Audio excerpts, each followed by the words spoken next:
personnes qui sont touchantes. Puisqu'on disait surtout, c'est que le bénévolat, c'est un double sens. Hein. C'est-à-dire que, bon, on donne, mais qu'est-ce qu'on reçoit? On reçoit beaucoup. On reçoit. Noter ce qu'on donnait et aussi ce qu'on reçoit. Ah, okay. Ah oui, quand on ramène une dame chez elle et qu'elle nous dit « Oh les filles, mais vous êtes extraordinaires, vous êtes des anges !» Il y en a une qui n'arrêtait pas de nous dire « Vous êtes des anges, vous allez revenir, elle me chercher. » Ah ben, j'ai dit « Je sais pas, c'est pas toujours les mêmes personnes qui font le transport, mais... » Et puis les sourires, et puis quand j'irai bien, je vous ferai un repas. Ah oui, quand j'irai mieux, je vous ferai un repas. Parce que je cuisine très bien, mais comme je me suis cassé le bras, là, je ne peux plus cuisiner. Mais quand j'irai mieux, je vous ferai un bon repas. Comme ça n'a pas de manquer de chauffeur, je lui dis tiens, chauffeur c'est bien. Et puis c'est Mira, je pense, qui m'a dit chauffeur c'est bien d'être à deux. Quand, selon les personnes qu'on transporte. Alors comme Françoise n'aime pas conduire, je dis bon moi je serai chauffeur et elle s'occupe de tout ce qui est accompagnement. Une fois que je les dépose devant l'hôpital, le temps que j'aille au stationnement, c'est elle qui les amène faire l'enregistrement et puis je les rejoins dans la salle d'attente de l'hôpital. Donc vous c'est de l'accompagnement pour des rendez-vous médicaux. Voilà. Oui, et puis c'est ça, moi je vais chercher la personne chez elle, quelquefois il n'y a pas d'ascenseur. Il y a une personne il y en a deux, qu'il faut descendre par l'escalier et c'est...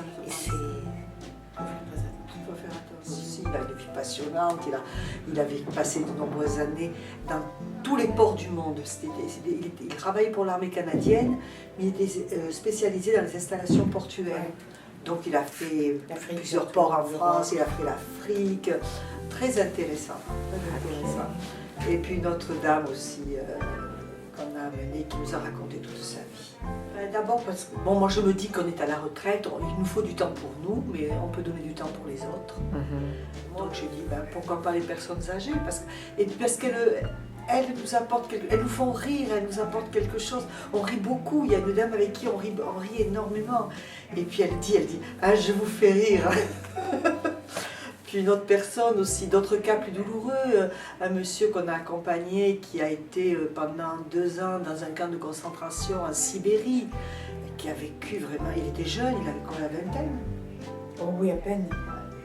Et lui, il voulait nous inviter chez lui pour nous montrer ses souvenirs. Mais bon, on était pressés ce jour-là, puis on se disait, mais la prochaine fois que vous allez venir chez moi, vous allez voir les souvenirs que j'ai. Et c'est vrai que ça doit être passionnant ce qu'il a comme souvenir. Il y a des souvenirs certainement douloureux, mais de cette période de sa vie qui l'a beaucoup marqué. Est-ce que vous en avez parlé aussi? Oui, nous avons laissé oui, il a écrit un livre. Texte. Il y a un livre qui a été écrit en anglais.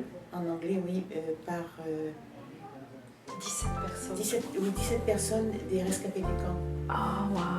Et il y a je ne sais pas qui, un journaliste qui les a recherchés, regroupés et qui leur a demandé un témoignage écrit de ce qu'ils avaient vécu. Alors lui nous a donné son témoignage écrit qui est dans le livre. La prochaine fois, vous viendrez, vous verrez tous les souvenirs que j'ai. On n'ose pas trop.